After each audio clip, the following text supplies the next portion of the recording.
TV20 Kannada ವಾಹಿನಿಗೆ ಸ್ವಾಗತ. Cylinder ಸೋರಿಕೆಯಾಗಿ ಸ್ಫೋಟಗೊಂಡ ಪರಿಣಾಮ ಮಗು ಸೇರಿ 4 ಗಾಯಗೊಂಡಿರುವ ಘಟನೆ ರಾಜಧಾನಿ ಬೆಂಗಳೂರಿನ ಟಿ ದಾಸರಹಳ್ಳಿಯ ಚೊಕ್ಕಸಂದ್ರದಲ್ಲಿ ಜರುಗಿದೆ. ಇಂದು ಬೆಳಿಗ್ಗೆ 8:25ಕ್ಕೆ ಅವಘಡ ಸಂಭವಿಸಿದ್ದು, ಸ್ಫೋಟದಿಂದ ಮನೆಯಲ್ಲಿ ಇದ್ದ ಎಲ್ಲಾ ವಸ್ತುಗಳು ಚೆಲ್ಲಾಪಿಲ್ಲಿಯಾಗಿದೆ. ಸ್ಫೋಟದ ತೀವ್ರತೆಗೆ ಬಾಗಿಲು, ಕಿಟಕಿ ಚೂರಾಗಿದ್ದು, ಕಿಟಕಿಗೆ ಹಾಕಿದ್ದ ಬಟ್ಟೆ ಸುಟ್ಟು ಕರಕಲಾಗಿದೆ. ಜೊತೆಗೆ ಅಕ್ಕಪಕ್ಕದ ಮನೆಗಳಿಗೂ ಕೂಡ ಹಾನಿಯನ್ನು ಉಂಟು ಮಾಡಿದೆ. ಒಂದು ಮಗು ಹಾಗೂ ಎದುರು ಮನೆಯಲ್ಲಿದ್ದ 25 ವರ್ಷದ ವ್ಯಕ್ತಿ ಸೇರಿ 2 ಪುರುಷರು ಗಾಯಗೊಂಡಿದ್ದು, ಓರ್ವ ಮಹಿಳೆ ಗಂಭೀರವಾಗಿ ಗಾಯಗೊಂಡಿದ್ದಾರೆ. ಗಾಯಾಳುಗಳನ್ನ ಸ್ಥಳೀಯ ಆಸ್ಪತ್ರೆಗೆ ರವಾನಿಸಲಾಗಿದ್ದು, ಚಿಕಿತ್ಸೆ ಪಡೆಯುತ್ತಾ ಇದ್ದಾರೆ. ಇನ್ನು ಸ್ಥಳಕ್ಕೆ ಅಗ್ನಿಶಾಮಕ ದಳ ಆಗಮಿಸಿ ಬೆಂಕಿ ನಂದಿಸಿದ್ದು, ಸ್ಥಳೀಯ ಪೊಲೀಸರು ಭೇಟಿ ನೀಡಿ ಪರಿಶೀಲನೆ ಮಾಡಿದ್ದಾರೆ.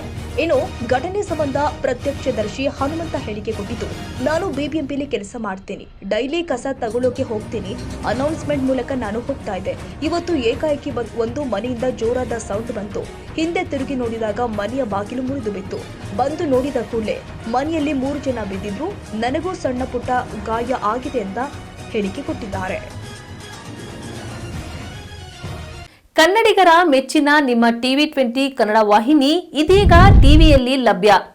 ಕರ್ನಾಟಕ ಮತ್ತು ದೇಶ ವಿದೇಶದ 360 ಡಿಗ್ರಿ ಸುದ್ದಿ ವಿವರವನ್ನ ಪಡೆಯುವುದಕ್ಕೆ TV20 ವಾಹಿನಿಯನ್ನು ಲೈಕ್ ಮಾಡಿ, ವಿಡಿಯೋಗಳನ್ನು ಶೇರ್ ಮಾಡಿ, ಕಮೆಂಟ್ ಮಾಡಿ, ಸಬ್ಸ್ಕ್ರೈಬ್ ಮಾಡಿ. HCN ಕೇಬಲ್ 842 ನಂಬರ್ನಲ್ಲಿ ಹುಕ್ಕೇರಿ ತಾಲೂಕು ಹಾಗೂ ಸಂಕೇಶ್ವರದ ಸುತ್ತಮುತ್ತಲಿನ ಹಳ್ಳಿಗಳಲ್ಲಿ ಲಭ್ಯ.